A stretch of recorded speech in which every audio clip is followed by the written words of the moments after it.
Hello friend, welcome to RM study. मैं KD आपको फिर से स्वागत करता हूं आपके अपने चैनल आरएम स्टडी पे। तो अब तक हमारा जो एसी करंट का जो चैप्टर था वो फिलहाल तो लगभग कंप्लीट हो चुका है। अब शुरू हो रहा है सबसे इम्पोर्टेंट और सबसे ज़रूरत वाली चैप्टर, वो है डीसी मशीन का चैप्टर। ठीक है, मशीन चैप्टर दोस्तों मैं ये आपको बता दे रहा हूँ आपकी पढ़ाई के लिए और आपकी ज़रूरत के लिए बहुत इम्पोर्टेंट है, क्योंकि मशीन एक ऐसी चीज़ है मतलब हर कई जगह पे भी यह यूज करते हैं। वो चाहे डीसी में बोल सकते हैं या एसी में। ज़्यादातर तो आपका जो एसी सिंगल फेज मोटर आपका यूज होता है, जितना भी आपका होम अप्लायंसेस पे जितना भी आपका मोटर यूज हो रहा है वो तो फिलहाल है अब आपका सिंगल फेज मोटर।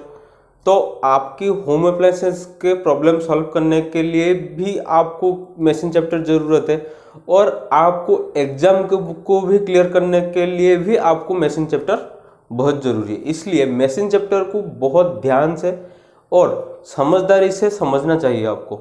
ये एक बार आप समझ जाएंगे तो फिलहाल तो मैं आपको बता रहा हूँ, एक बार आप समझ के देखिए इसको। एक बार अगर समझ जाएंगे उसका कंसेप्ट ना, उसके बाद जितना भी आपका क्वेश्चन आएगा कंसेप्ट के थ्रू से ही अपने आप सॉल्व हो जाएगा। ऐसा कोई सवाल नहीं है मशीन चैप्टर में विदाउट कंसेप्ट के ऊपर है।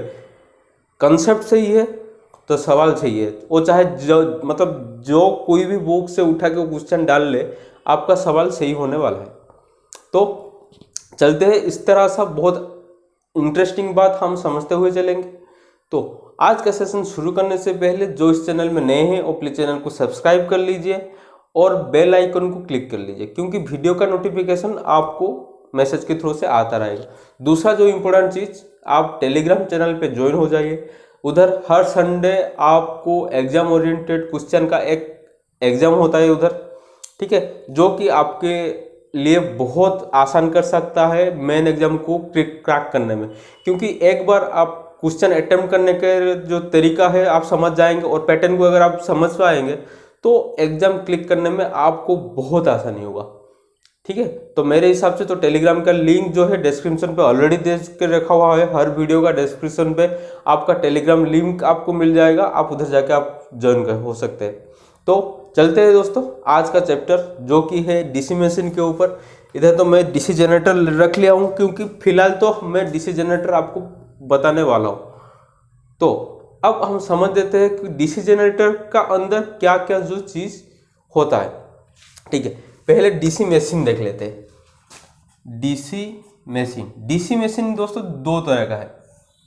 ठीक है, एक है डीसी जनरेटर, दूसरा है आपका डीसी मोटर। ठीक है, एक है आपका डीसी जनरेटर, दूसरा है डीसी मोटर। इसका समझना चाहिए हम किसको जनरेटर बोलते हैं किसको मोटर बोलते हैं। ये भी आपको जनरेटर, आपको तो फिलहाल तो इस वर्ड का मीनिंग आपको पता होगा। जनरेटर जो जनरेट करता है। ठीक है, जनरेटर क्या है? जो जनरेट करता है। इसका मतलब क्या होगा? डीसी को जो जनरेट करता है वो ये आपका जनरेटर। मतलब डीसी जनरेटर क्या होगा? वो आपका मैकेनिकल एनर्जी से आपका इलेक्ट्रिकल एनर्जी को ट्रांसफर करेगा। सिंपल सी बात है। मैकेनिकल एनर्जी ये वाला आपका रहेगा इनपुट का फिलर रहेगा। जो मैकेनिकल एनर्जी ये तो हो गया आपका इनपुट, जो आपका इलेक्ट्रिकल एनर्जी रहेगा ये होगा आपका आउटपुट। सिंपल सी बात, यही तक तो आप आसान से समझ ले होंगे कि डीसी जनरेटर जो जनरेट करता है आपका, तो डीसी जनरेटर क्या जनरेट करता है? क्योंकि आप उसको अगर मैकेनिकल एनर्जी देंगे तो वो आपका इलेक्ट्रिकल एनर्जी जनरेट करेगा। एक सिंपल सा कंसेप्ट है। मोटर में इस तरह सा क्या होता है, फिलहाल मोटर का तो हम बाद में डिस्कशन करेंगे, पर मैं आपको बता देता हूँ। मोटर में जनरेटर का रिवर्स होता है। रिवर्स क्या है? इधर आप डीसी सप्लाई, ठीक है, डीसी सप्लाई आप इधर इनपुट देंगे, आपका आउटपुट क्या होगा? मैकेनिकल एनर्जी, मैकेनिकल एनर्जी जो होगा आपका आउटपुट। आप डीसी सप्लाई उसका इनपुट देंगे, मैकेनिकल एनर्जी उसका आउटपुट देगा। सिंपल कंसेप्ट, इसका रिवर्स में ही वर्क करता है, इसलिए इसको कोई भी दिक्कत नहीं है आपको समझने में। ठीक है, अब आगे चलते हैं। क्या जो मेन चीज़ है, ठीक है। इसको मिटाने से पहले और एक बता देता हूँ, क्यों डीसी जनरेटर वो 3 तरह का है, ठीक है। डीसी जनरेटर फिलहाल 3 तरह का है। क्या है? एक है आपका सेपरेटली एक्साइटेड,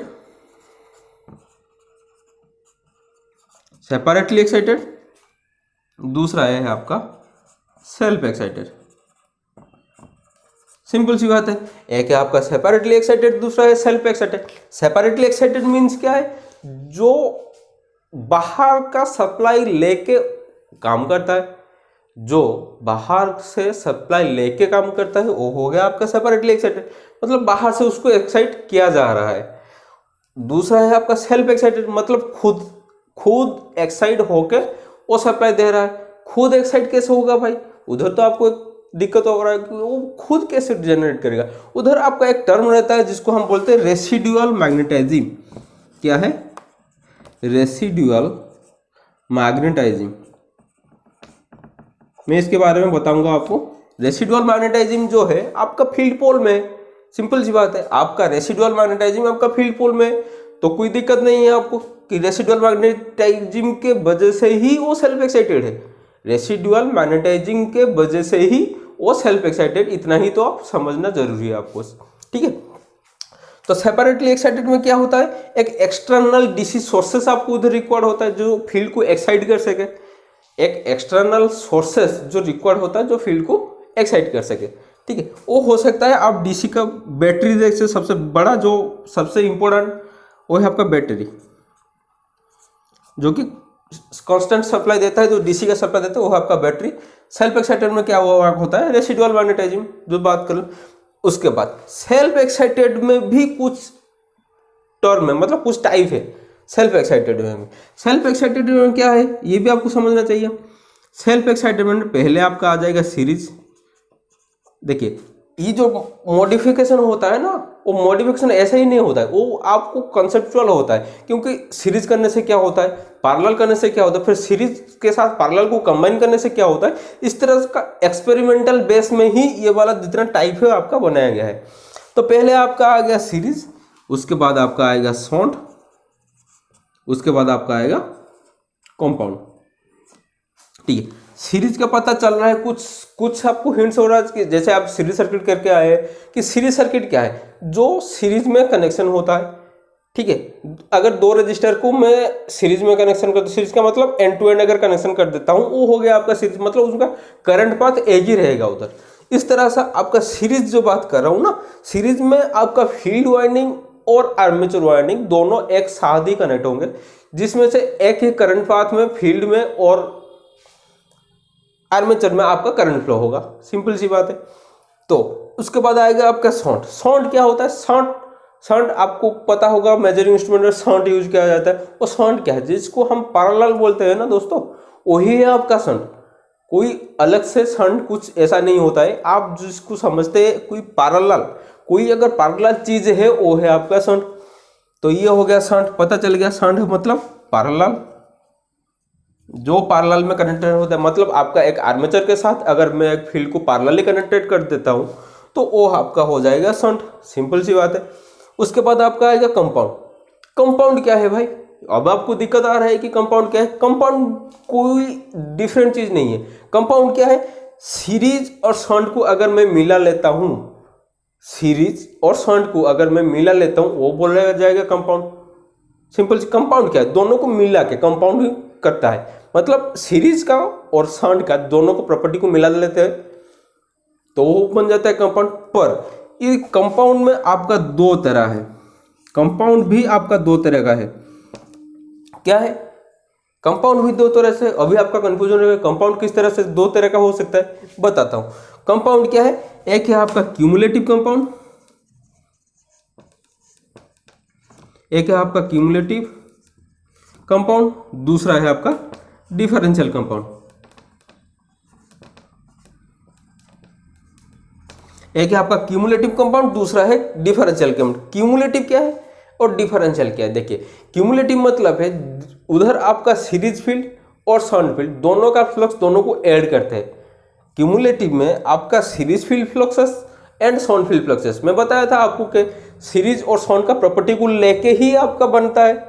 तो उधर क्या होता है, आपका सीरीज फील्ड का जो रहता है फ्लक्स और सॉनफिल्ड का फ्लक्स दोनों मिल जाता है, मतलब ऐड होता है, मतलब फाई से मतलब सीरीज फील्ड का flux plus phi s h shunt field का फ्लक्स जब एडिटिव होता है वो बन जाता है आपका क्यूमुलेटिव।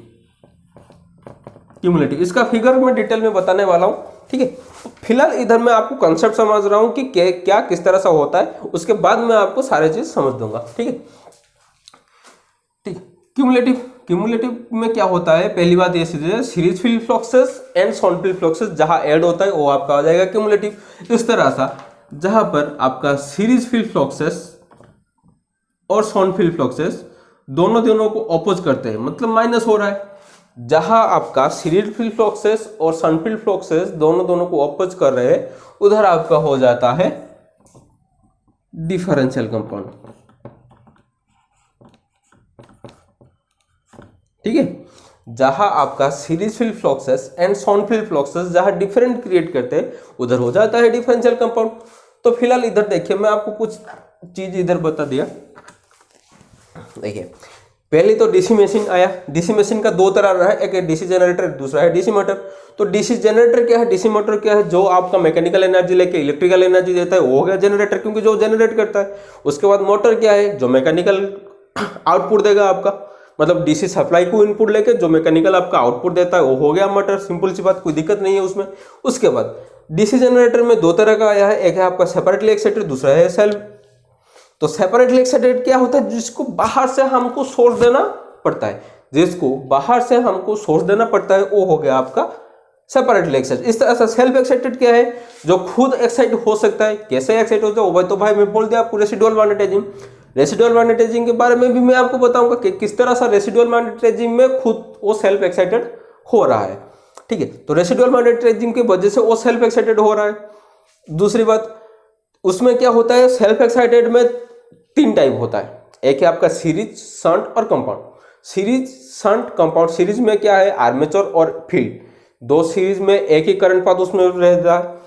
शंट में क्या होता है, आर्मेचर के साथ फील्ड आपका पैरेलल रहता है। कंपाउंड क्या है, सीरीज का प्रॉपर्टी और शंट का प्रॉपर्टी दोनों को अगर मिला लेते हैं वो हो गया आपका कंपाउंड। तो कंपाउंड के बीच में क्या होता है, कंपाउंड का भी दोनों तरह का होता है, एक है आपका क्यूमुलेटिव कंपाउंड, दूसरा है आपका डिफरेंशियल कंपाउंड। तो क्यूमुलेटिव कंपाउंड क्या है, क्यूमुलेटिव कंपाउंड में आपका series field fluxes and shunt field fluxes दो एडिटिव होता है। और डिफरेंशियल कंपाउंड में क्या होता है, आपका सीरीज फील्ड फ्लक्सेस मतलब अपोज होता है, किसको अपोज करता है, सीरीज फील्ड फ्लक्सेस किसको अपोज करता है, सॉनफिल्ड फ्लक्सेस को, जिसका डिफरेंस क्रिएट होता है, इसलिए इसको डिफरेंशियल कंपाउंड बोलते हैं। देखिए, मतलब आपके जो नेम दिया जाता है ना, इसके हिसाब से ही दिया जाता है। मतलब देखिए, तो डिफरेंस क्रिएट होता है इसलिए इसको डिफरेंशियल कंपाउंड बोलते हैं। तो ये जो चीज रहेगा, फिलहाल बेसिक चीजें मैं आपको बता दिया हूं। अब जो नेक्स्ट क्लास आपका आएगा वो आएगा फुल डिटेल के साथ, मतलब कौन सा वर्क किस तरह सा होता है, ठीक है। ये वाला बेसिक क्लास था आपका, ये वाला जो शुरुआत है आपको। तो वीडियो को ज़्यादा से ज़्यादा शेयर कीजिए आपके दोस्तों में। ये क्लास आपके लिए बहुत इंपॉर्टेंट होने वाला है। देखिए, न्यूमेरिकल भी इसका ज़रूरी है, क्योंकि मशीन के चैप्टर में से न्यूमेरिकल आपको ज़्यादा नहीं पूछ सकता है। उधर पूछेगा आपको कॉन्सेप्ट के क्वेश्चन कि डीसी जनरेटर का काम क्या है, किस तरह सा फंक्शन होता है, आर्मेचर रिएक्शन क्या है, वीआई कैरेक्टरिस्टिक क्या है, क्यूमुलेटिव कंपाउंड क्या है, कैसे फंक्शन करता है, कौन सा स्पीड में चलता है, वो बहुत सारा ऐसा क्वेश्चन जो है मशीन चैप्टर्स में फॉर्मेशन हो सकता है, ठीक है। इसलिए न्यूमेरिकल को फिलहाल तो एसी सर्किट तक, जितना आपका इंपॉर्टेंट न्यूमेरिकल था एसी सर्किट तक था, जिसमें से आपको न्यूमेरिकल पूछ सकता है। इसमें से न्यूमेरिकल पूछेगा पर इतना न्यूमेरिकल ज़्यादा नहीं आएगा, पर इसमें कंसेप्चुअल आपका क्वेश्चन आएगा। इसलिए इस चैप्टर को बहुत अच्छी तरह से समझ के चलिए। मशीन चैप्टर मैं आपको 100% गारंटी देता हूं कि ये वाला चैप्टर आपको कोई तकलीफ नहीं पहुंचा सकता, क्योंकि इतना आसान लगेगा एक बार आप उसको समझ ले तो दोस्तों, आज का क्लास हम यही खत्म करते हैं। मिलते हैं अगले क्लास में। इस सेशन में जो नए हैं वो प्लीज चैनल को सब्सक्राइब कर लीजिए, और वीडियो कैसा लगेगा आप मेरे को कमेंट के थ्रू से बताते रहिए, और दोस्तों में ज़्यादा से ज़्यादा शेयर कीजिए, क्योंकि आपको दोस्तों को भी ये ज़रूरत हो सकता है। ये वाला क्लास आपको दोस्तों को भी जरूर हो सकता है। तो दोस्तों, मिलते हैं हम अगली क्लास में। दूसरा जो इम्पोर्टेंट चीज़, टेलीग्राम चैनल में ज्वाइन हो जाइए, उधर आपका एग्जाम कंडक्ट किया जा रहा है, तो बहुत इंपॉर्टेंट है वो आपके लिए। आज के सेशन को यही रखते हैं। जय जगन्नाथ, जय भारत।